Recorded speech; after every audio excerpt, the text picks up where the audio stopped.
Hey guys, and welcome to the test tricks of chapters 4 and 5 in the Alberta 10C curriculum, especially. These are also just good to know if you're taking any sort of math course. So, we'll be focusing on three very short problems here. Let's start with this one.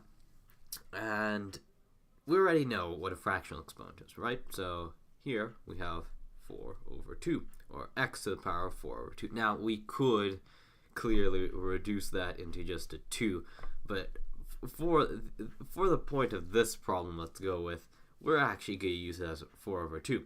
So, a common misconception that I have seen on tests, so what people will do is they'll say 2x to the power of 4, and yet these two are not equivalent to each other at all. Why? Since for some reason you're bringing this 2 into this power. So you could also represent this with brackets, and I think this actually helps a lot. Oh yeah, wait a second, we can't possibly do the square root of 2x. No, we just do the square root of x here. So that's a very important thing. So when you are writing it out, it'll actually look like this instead, which we can clearly reduce to 2x squared. But yeah, just don't apply it to the whole thing, as this is its own power being multiplied by this coefficient, which has nothing to do with that exponent, okay?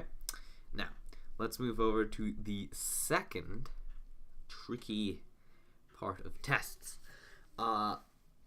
S minus 4 squared. People, commonly, I've actually seen this mistake, will use the distributive property with this too. Well, I mean, these are brackets, right? So if this isn't a bracket, then we should be able to use the distributive property with that exponent. No, we can't.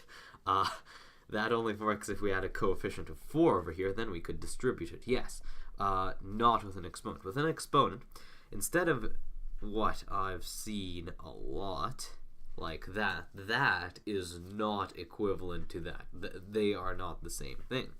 What is the same thing, you could also express this as, okay, there we go, s minus 4 times s minus 4.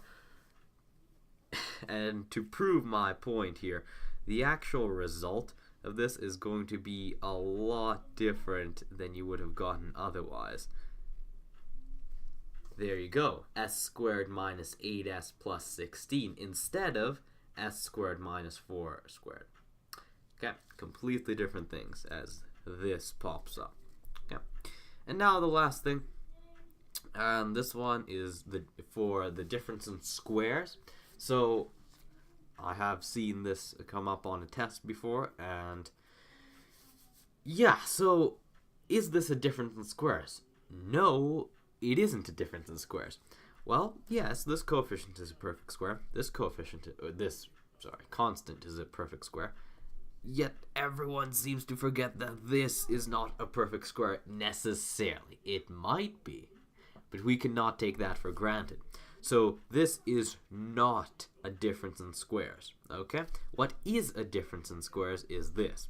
If we go 16x squared minus 4, we can clearly take the square root of that to 4x minus 2, right? Well, that's, of course, being multiplied by 4x plus 2. But anyway, the point is that you cannot do it if the exponent here is not a 2.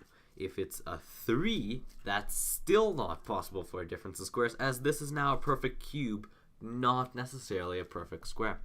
Well, thank you for watching, and good luck on your exams.